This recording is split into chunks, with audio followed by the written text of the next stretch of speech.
Nossa leitura nesta noite se dará em Apocalipse, no capítulo 3, os versículos de 7 a 13. Faremos a leitura da carta do nosso Senhor Jesus Cristo à igreja de Filadélfia. Esta que é a sexta igreja dessa sequência de carta às igrejas da Ásia. Carta à igreja em Filadélfia. Apocalipse, capítulo 3, versículos de 7 a 13. Assim diz o Senhor Jesus Cristo. Ao anjo da igreja em Filadélfia escreve: Estas coisas diz o santo, o verdadeiro, aquele que tem a chave de Davi, que abre e ninguém fechará, e que fecha e ninguém abrirá. Conheço as tuas obras. Eis que tenho posto diante de ti uma porta aberta, a qual ninguém pode fechar, que tens pouca força. Entretanto, guardaste a minha palavra e não negaste o meu nome. Eis farei que alguns dos que são da sinagoga de Satanás, desses que a si mesmos se declaram judeus e não são, mas mentem, eis que os farei vir e prostrar-se aos teus pés, e conhecer que eu te amei. Porque guardaste a palavra da minha perseverança, também eu te guardarei da hora da provação que há de vir sobre o mundo inteiro, para experimentar os que habitam sobre a terra. Venho sem demora. Conserva o que tens, para que ninguém tome a tua coroa. Ao vencedor, faloei coluna no santuário do meu Deus, e daí jamais sairá. Gravarei também sobre ele o nome do meu Deus, o nome da cidade do meu Deus, a Nova Jerusalém, que desce do céu, vinda da parte do meu Deus, e o meu nome, e o meu novo nome. Quem tem ouvidos, ouça o que o Espírito diz às igrejas. Sendo essa a nossa sexta carta, a qual nós faremos a exposição nesta noite, a igreja de Filadélfia está situado nessa cidade chamada Filadélfia, cujo nome da igreja, o nome da cidade e da igreja, significa amor fraterno, ou amor de amigo, ou amor de irmão. Essa igreja era um centro essa cidade faz parte de um centro de disseminação da cultura helênica. Foi para isso que essa cidade foi fundada, para disseminar a cultura helênica naquela região. Nela havia também uma estrada que ligava o leste asiático até o oeste europeu. Essa era uma grande estrada onde circulavam muitas mercadorias. Também, por causa dessa estrada, o correio imperial e toda a correspondência daquela região sempre passava por lá, por Filadélfia. Ela era, por assim dizer, uma porta aberta. Era uma porta onde circulavam mercadorias, onde circulavam pessoas, onde circulavam correspondências, passava tudo lá por Filadélfia. Ela, por seu aspecto religioso, a cidade de Filadélfia, adorava-se lá o deus grego Dionísio. É a única coisa importante a se relatar, além, é claro, da adoração ao imperador, como em todas as cidades. Mas o problema dessa igreja situada na cidade de Filadélfia não era um problema tanto de adoração ou não ao imperador, nem um problema com o deus Dionísio, muito pelo contrário. Essa igreja ela tinha praticamente dois problemas. O nosso texto fala aqui com relação à sinagoga de Satanás. Novamente cita a sinagoga de Satanás para uma igreja fiel, assim como Jesus Cristo citou para a igreja de Esmirna, que são duas das igrejas, tanto Filadélfia quanto Esmirna, que não tiveram nenhum tipo de crítica do Senhor, nenhum tipo de repreensão, eles só tiveram elogios do Senhor Jesus Cristo. E nessas duas igrejas, tanto lá em Esmirna quanto aqui em Filadélfia, existe essa sinagoga de Satanás. O texto aqui, nós vamos entrar nele também, fala sobre um aspecto, e é esse aspecto que eu quero praticamente me focar nesta exposição da carta à igreja de Filadélfia. E lendo esta carta, eu pensei no tema seguinte para esta exposição: uma igreja limitada, porém fiel. Eu disse que essa igreja teria dois problemas. Um, de fato, era a questão dos judeus que se declaravam judeus e não eram. E um problema que poderia ser problema, o fato dessa igreja ser limitada, ser pequena, isso poderia ser um problema, mas a gente vê que Jesus Cristo elogia demais essa igreja. Porque para algumas igrejas o fato de ser pequena, isso pode atrapalhar. Mas nós vamos ver que para esta igreja de Filadélfia, o fato dela ser pequena, ser fraca, ser limitada, isso não foi de modo nenhum um fator limitante para que esta igreja fosse fiel ao seu Senhor. Então, todas as cartas seguem sempre o mesmo padrão. O Senhor Jesus Cristo manda que se escreva ao anjo da igreja em Filadélfia. E ele se apresenta dizendo: estas coisas diz o santo, o verdadeiro, aquele que tem a chave de Davi, que abre e ninguém fechará, e que fecha e ninguém abrirá. Há muita simbologia, muita tipologia neste texto e nesta carta à igreja. A explicação da carta, por assim dizer, de uma igreja limitada, ela é bem simples, mas há algumas coisas que nós precisamos explicar para que nós entendamos este contexto onde a igreja se encontra. Então, Jesus, em primeiro lugar, ele se apresenta para esta igreja com aspectos messiânicos, como o Messias prometido lá no Antigo Testamento. E Jesus Cristo aqui se apresenta como o Antigo Testamento lhe mostra que ele seria. É bem provável que ele se apresente assim por causa destes judeus, dessa sinagoga de Satanás, desses judeus que mentem e que eram falsos. E Jesus Cristo se apresenta como o santo, como o verdadeiro, e aquele que tem a chave de Davi. São aspectos messiânicos atribuídos aqui a Jesus Cristo, mas que no Antigo Testamento eram atribuídos a Deus. Nós vemos aqui que ele se apresenta como santo. Nós sabemos sim que Jesus Cristo, por ser Deus, é santo. Ele é perfeito. Ele tem plena santidade, ele é puro. Mas o que o texto está dizendo aqui não é propriamente dito neste aspecto, mas é no aspecto de que lá no Antigo Testamento somente Javé era o santo, como nós lemos na nossa liturgia. Lá em Isaías 43, no versículo 3, lá fala que o santo de Israel. Eram características e elogios dirigidos somente a Javé, a Deus. E Jesus Cristo aqui, ele se apropria disso para mostrar e falar assim: olha, eu sou Deus, eu sou o Messias que foi prometido no passado. Ele se apresenta também como o verdadeiro. Verdadeiro aqui quer dizer o genuíno, não o falso. Essa sinagoga de Satanás que se apresenta aqui é uma falsa sinagoga. É uma igreja falsa, é uma reunião que não tinha Deus como centro de sua reunião, como centro de sua vivência. Mas aqui diz que ali haviam judeus, pessoas que se declaravam judeus, eram de etnia e religião judaica, mas não eram judeus. Romanos, no capítulo 2, versículos de 26 a 29, o apóstolo Paulo fala: quem são os verdadeiros judeus, que não eram somente aqueles que eram circuncidados na carne, ou seja, não eram somente de uma etnia e nem de uma religião, mas eram aqueles que eram circuncidados no espírito, no coração.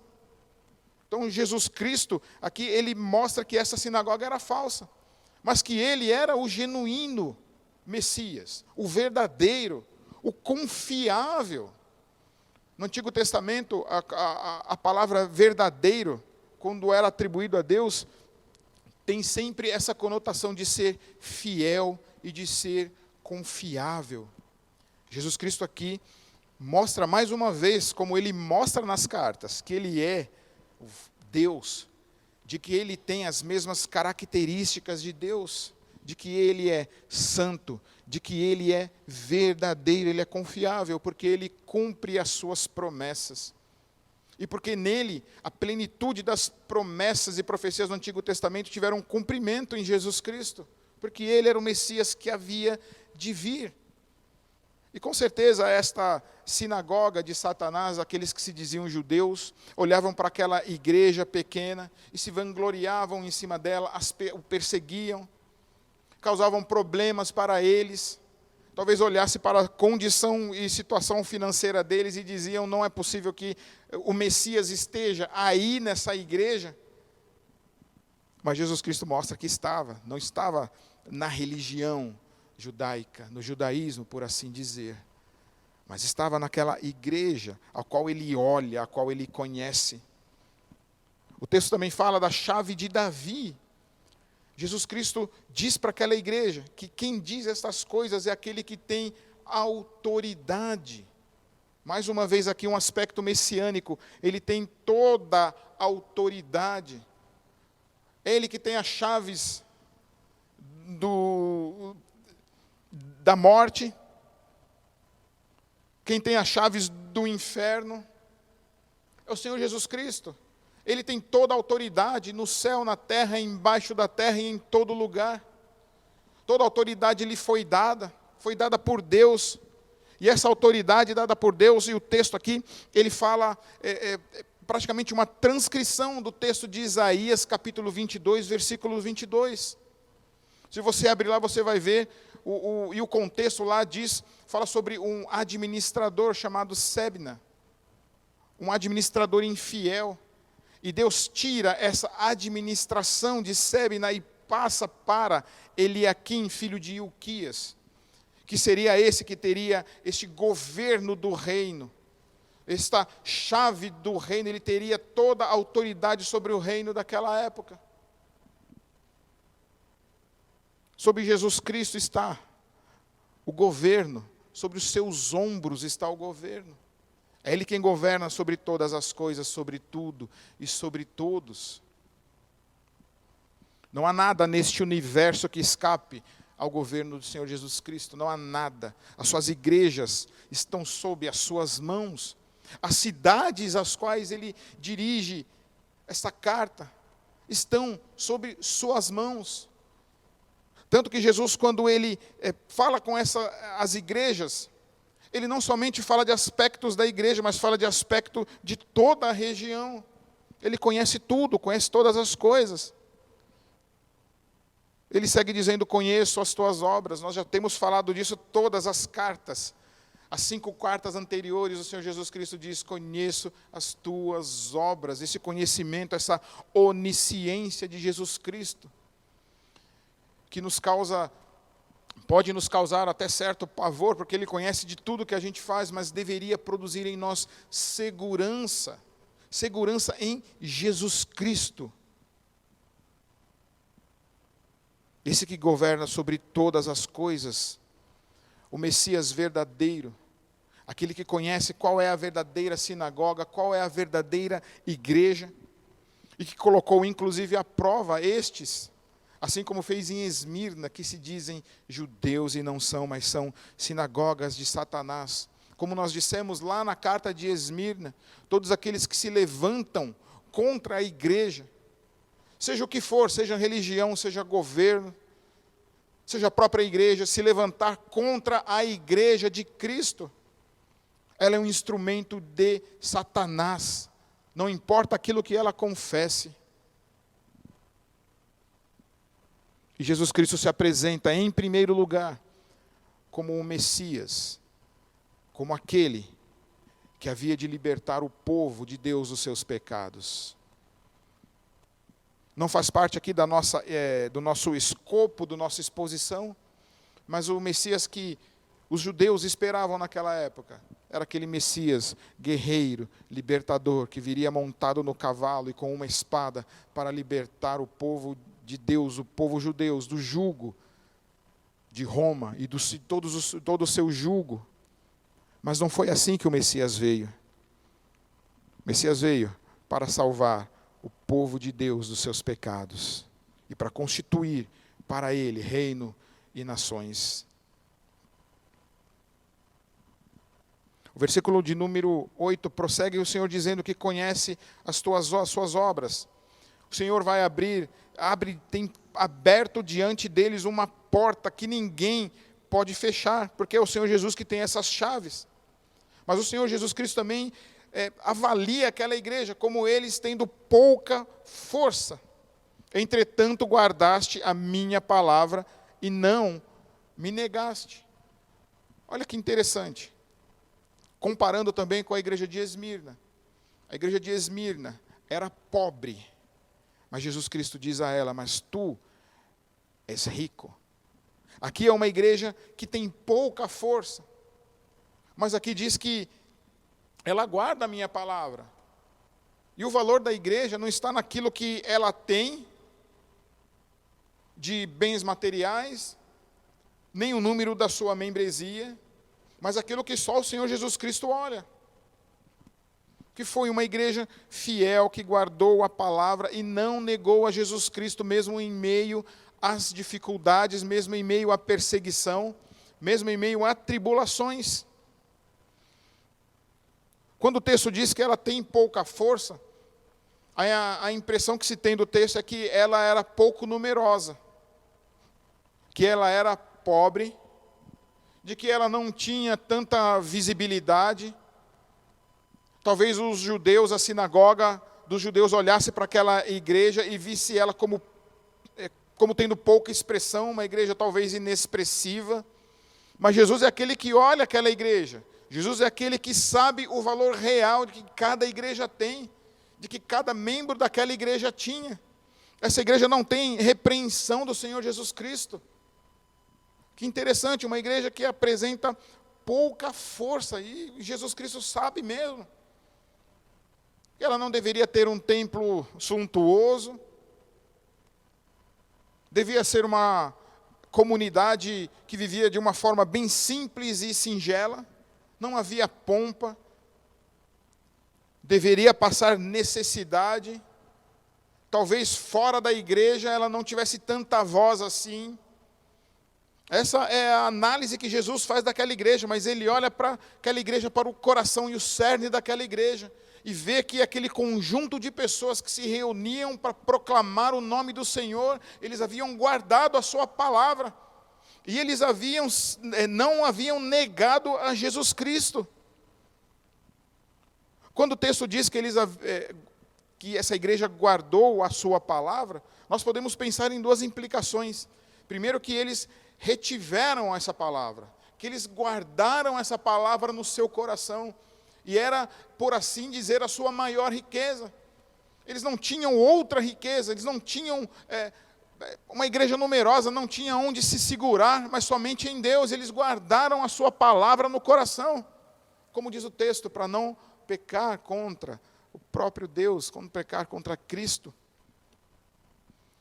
Um outro aspecto é que eles mantiveram íntegra essa palavra não se corrompeu, eles não se mundanizaram, eles não se dobraram aos judeus, aos judaizantes, nem ao espírito da época da escrita, da sua época. Eles mantiveram íntegra a palavra, assim como eles a receberam dos apóstolos. Por isso que eu vejo que quando eles recebem a palavra de Deus e quando Jesus Cristo fala dos seus atributos messiânicos, creio que para eles foi um conforto. Foi algo que eles já sabiam que era.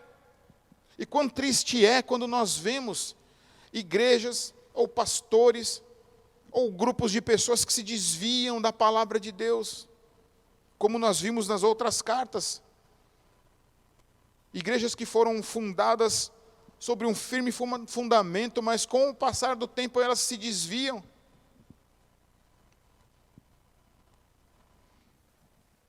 Jesus, talvez para essas igrejas ou para esse grupo de pessoas ou pensadores, talvez já não seja mais tão santo assim.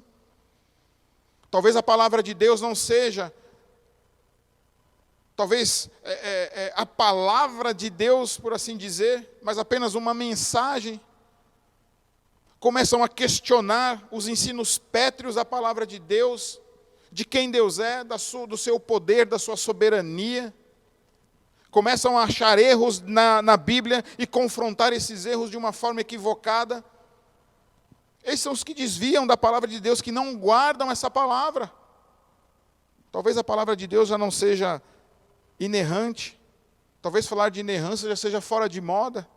Falar da soberania de Deus, o seu controle sobre as coisas, talvez não vai dar mais audiência. Mas essa igreja se mantém firme, ela se mantém íntegra. E o que nos leva também a pensar é que essa igreja tinha um ensino, ela é íntegra no seu ensino, porque ela reteve a palavra e se manteve na palavra. Há ensino da palavra de Deus, por isso que a igreja de Cristo não pode abrir mão do seu ensino. Já vi igrejas, e vi mesmo, infelizmente, que abriram mão do ensino da palavra de Deus. Abriram mão da escola dominical.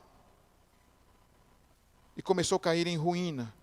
Porque onde não há profecia, o povo se corrompe. Onde não há ensino da palavra de Deus, o povo se corrompe. Eles não negaram a Cristo. Eles eram fiéis em seu testemunho, fiéis em guardar a palavra, em manter a palavra íntegra e fiéis no seu testemunho a Cristo. Se a gente não for fiel, não retiver a palavra de Cristo em nosso coração, como é que vai ser o nosso testemunho? Se outros ensinos, outros ensinos que não forem da palavra de Deus, se nós começarmos a nos desviar dessa palavra de Deus, como é que nós vamos testemunhar a Cristo? Uma coisa está conectada à outra. A guarda da palavra e o testemunho de Cristo. Porque é na Bíblia que estão as promessas de Deus para nós. De que se nós formos fiéis até a morte, nos será dado a coroa da vida. De que se nós nos arrependermos dos nossos pecados, de que se nós trilharmos o caminho do Senhor, o Senhor vai nos honrar, o Senhor vai abençoar. Como é que nós vamos ser testemunhas de Cristo se nós não temos promessas do Senhor para a nossa vida? Eles não negaram a Cristo, mantiveram o seu testemunho, o testemunho da fé. Olha como o Senhor Jesus Cristo olha para a sua igreja, não por aquilo que ela tem, mas por aquilo que ela é. E no versículo 10, nós vemos também que ela guardou a palavra da perseverança. Assim como Cristo foi perseverante até a sua morte, assim como Cristo padeceu, foi humilhado, foi entregue às autoridades, assim como Cristo se humilhou, esta palavra da perseverança de Cristo foi guardada por eles. O ensino da Bíblia era levado a sério nessa igreja, é por isso que ela é elogiada pelo seu Senhor.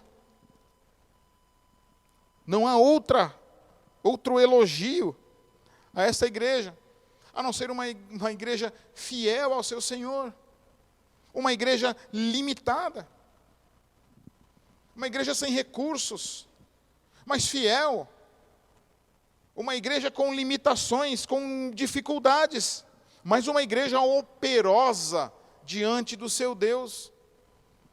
Quantas não são as vezes, quando nós nos olhamos, mesmo como crentes, com dificuldades e às vezes damos desculpas para não servir a Deus, para não fazer a obra de Deus.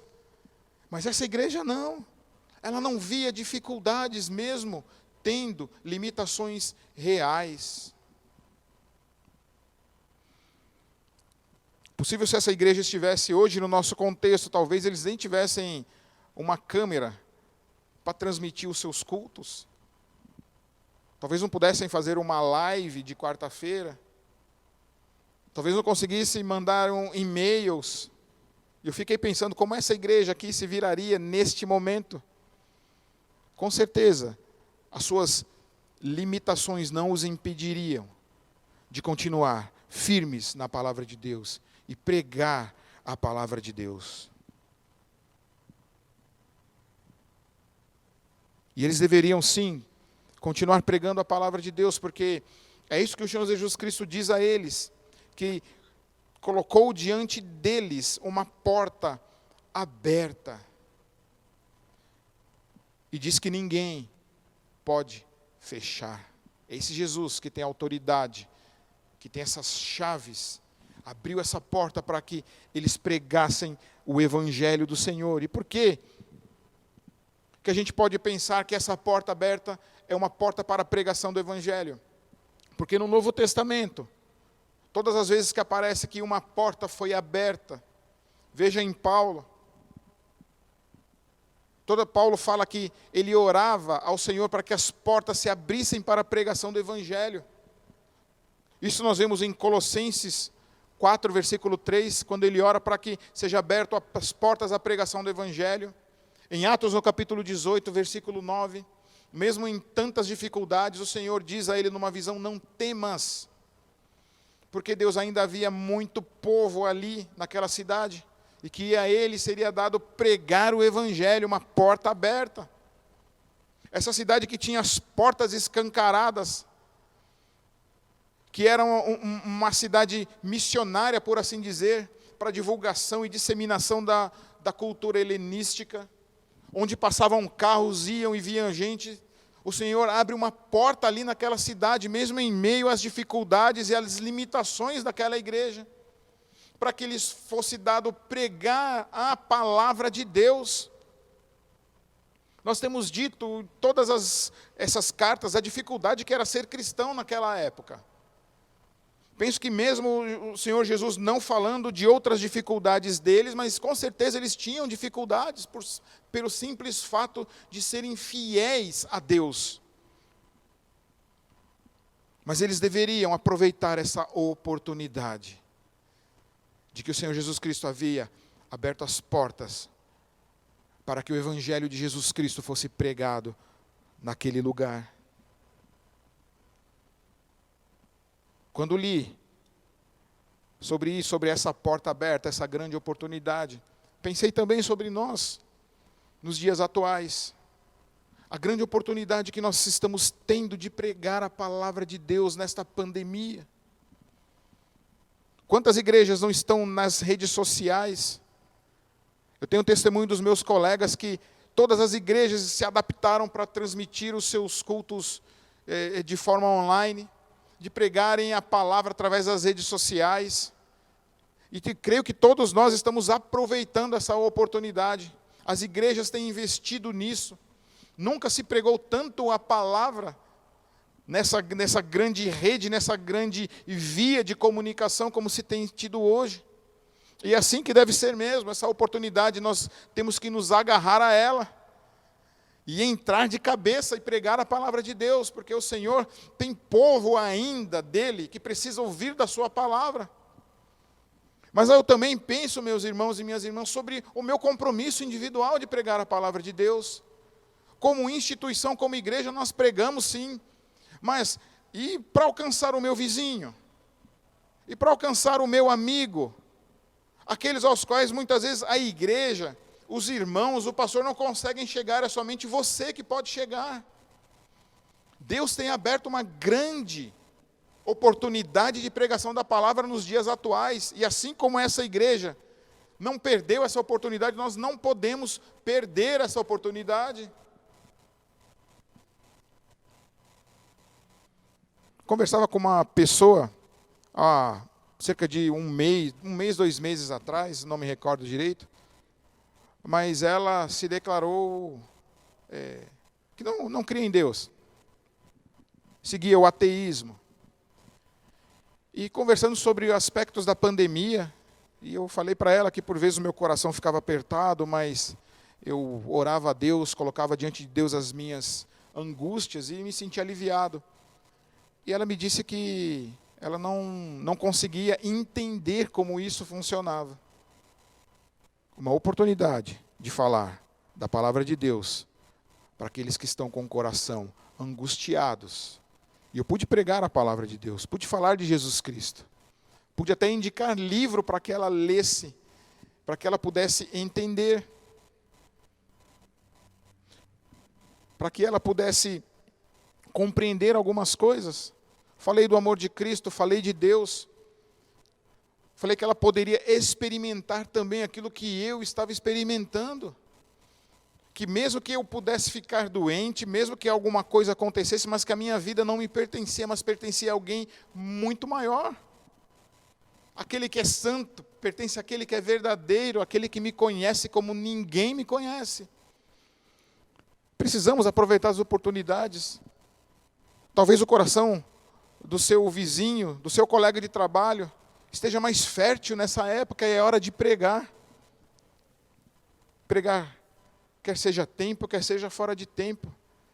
Mas eu penso nessa oportunidade que nós estamos tendo agora. Portas estão se abrindo para a pregação do Evangelho.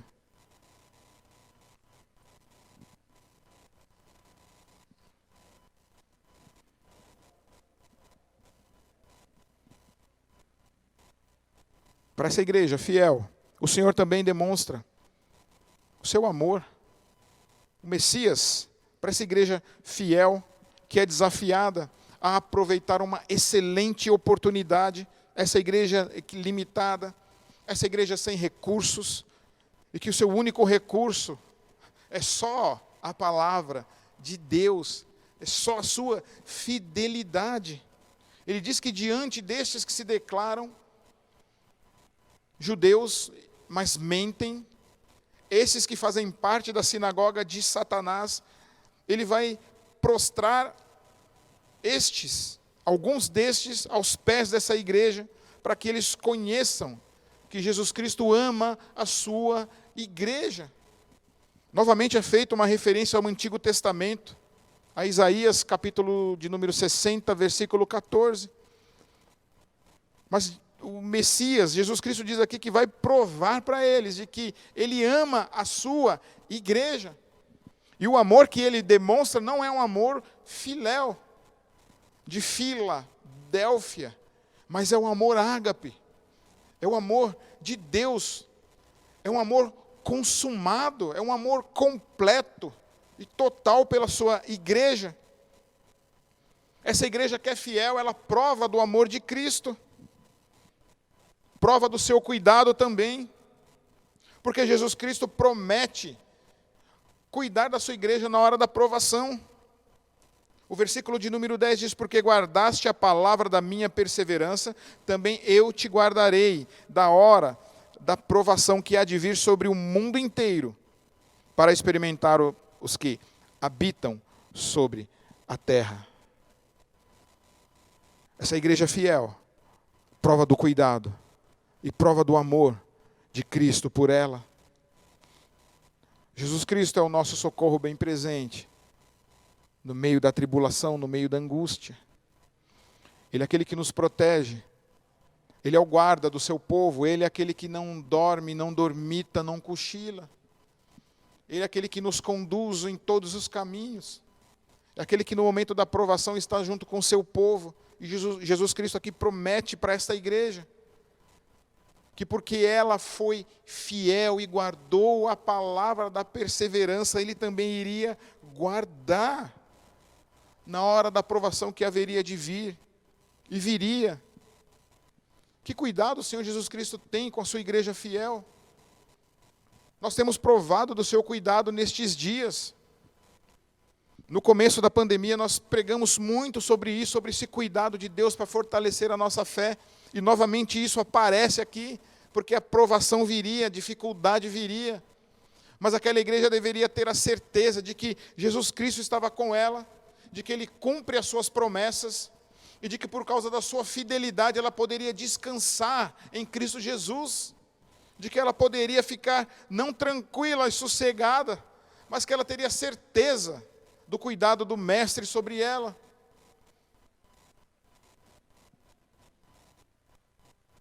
Esse cuidado não pressupõe que não aconteceria nada com eles, mas esse cuidado é um cuidado eterno do Senhor, que cuida de nós em todo o tempo. É o cuidado de quem tem um controle sobre a sua igreja, de quem tem um controle sobre cada ato da sua igreja, e de quem tem um controle sobre os membros, de aquele que conhecem a todos. Viria um momento de provação. A vida de um crente fiel ao Senhor não é somente uma vida de alegrias, somente de vitórias. É claro que viver a vida com Cristo é uma vida de vitórias, mas muitas vezes coisas ruins acontecem com pessoas boas e com pessoas que creem em Jesus Cristo. Por vezes o Senhor faz enfermar o seu povo, para que ele olhe para cima. E mesmo uma igreja fiel, que não tem nenhuma reprovação do seu Senhor, a aprovação viria. Mas a promessa de que o Senhor estava com ele, isso é uma maravilha.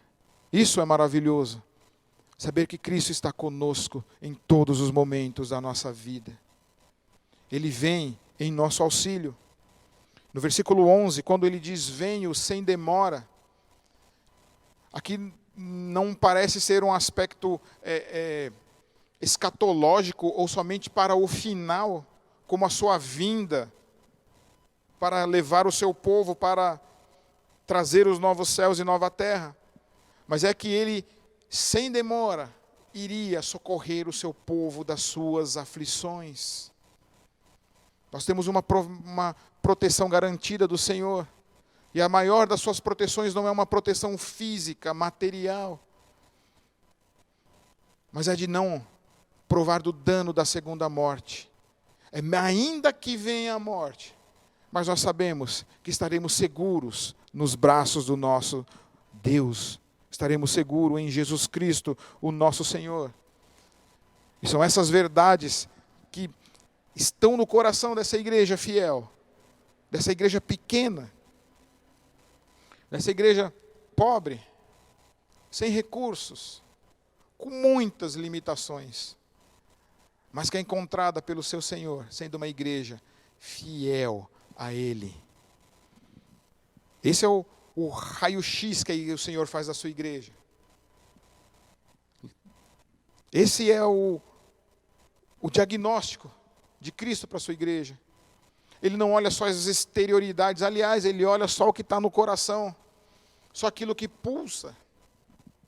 Quantas igrejas ricas que nós vimos aqui, cidades riquíssimas, igrejas luxuosas, mas que receberam repreensão do seu Senhor. Ele segue dizendo, conserva o que tens.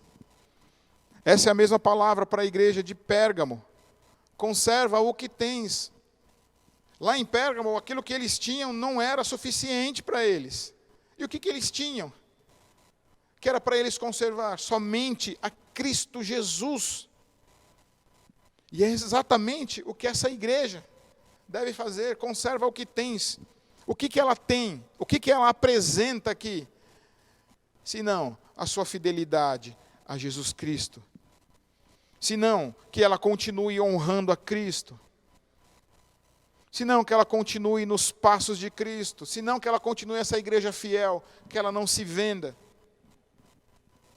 Que ela continue pregando a palavra fielmente. Que ela continue dando testemunho de Jesus Cristo. É isso que ela deve conservar. Conserva aquilo que você tem. Você é uma cidadã do céu. Você não pertence a esta terra. Conserva e continua caminhando, olhando para Jerusalém celestial, que é para onde você vai. É isso que o texto está dizendo.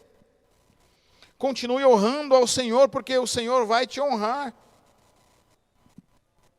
Para que ninguém tome a tua coroa. Continue honrando ao Senhor. E essa coroa continuará em você. Ninguém tirará essa coroa. Seja fiel ao Senhor. Continue pregando a palavra de Deus. Continue vivendo segundo as Escrituras. Continue tendo este livro como algo preciosíssimo para você, como palavra de Deus para a sua vida. Não se desvie do caminho que Ele nos dá. Faça isso. Continue tendo estes ensinamentos e guardando ela no coração para não pecar contra o seu Deus. É isso que o texto está dizendo. Para essa igreja que só é elogiada.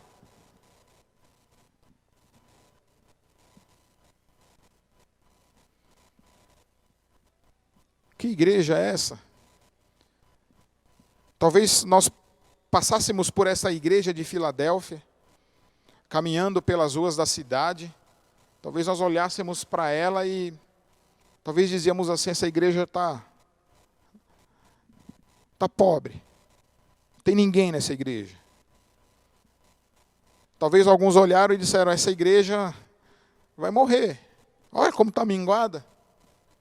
Olha que sem expressão. Talvez nós passássemos por esta igreja de Filadélfia, olhássemos para ela e falassem, eu não vou ser membro dessa igreja, não tem estrutura nenhuma, não tem nada essa igreja. Uma igreja maior. Mas olha como Jesus olha para a sua igreja, com um olhar diferente do nosso. E nós precisamos olhar para nós mesmos como igreja, com os olhos com que Cristo nos olha. Através das lentes das Escrituras, através da lente da Palavra de Deus. E o texto, nosso texto, essa carta conclui falando da promessa ao vencedor. Falando que nós seremos propriedade do Senhor. Porque nós seremos coluna no templo, no santuário de Deus, e daí jamais sairá. Seremos colunas. O texto de 1 de Pedro capítulo 2 que nós lemos, fala que nós já provamos disso, nós somos pedras que vivem, pedras vivas. Que nós já somos raça eleita, já somos sacerdotes deste reino do Senhor. Mas ainda virá um tempo, quando o Senhor vier e nos glorificar, onde nós seremos plenamente, porque ainda temos o pecado que nos atrapalha, temos as situações deste mundo caído, mas nós já somos propriedades do Senhor. Mas Ele irá nos constituir ainda mais. Nós ainda seremos semelhantes a Cristo. Quando Cristo voltar e fomos glorificados, seremos semelhantes a Ele, é o que diz 1 de João, capítulo 3, versículo 2. Somos propriedades exclusivas de Deus. E lá no seu reino, quando fomos para a Jerusalém celestial, como nos diz a palavra de Deus, nós seremos gravados, será gravado em nós o nome de Deus, o nome da cidade do meu Deus, que é a Nova Jerusalém, que desce do céu, vinda da parte do meu Deus. E Jesus Cristo diz, e o meu novo nome. O meu novo nome. Coisas misteriosas demais para nós, mas que nos dizem da nossa segurança que temos em Cristo. Segurança que temos agora, mas uma segurança eterna. E é por isso que nós precisamos nos manter firmes na palavra de Deus e sermos fiéis. Porque a nossa infidelidade à palavra de Deus pode nos custar caro. Como, por exemplo, não crer nessas promessas. Mas aquele que crê nas promessas do Senhor e se mantém fiel, esse é o vencedor. Aquele que está em Cristo Jesus. Quem tem ouvidos, ouça o que o Espírito diz às igrejas. Uma igreja pequena, com pouquíssima força, como diz o Senhor. Mas uma igreja muito valiosa e preciosa aos olhos do Senhor. Porque se mantém firme na palavra, no testemunho, no ensino e em guardar e manter a palavra de Deus. Que é viva, que é eficaz e que nos produz vida. Que nos produz vida. Que o Senhor olhe para a nossa igreja e encontre em nós uma igreja fiel. Neste contexto em que nós estamos vendo, apenas 2 igrejas tiveram somente críticas. Tiveram somente elogios. 4 igrejas tiveram elogios e críticas. E na semana que vem nós veremos a igreja de Laodiceia, que só teve críticas e nenhum elogio.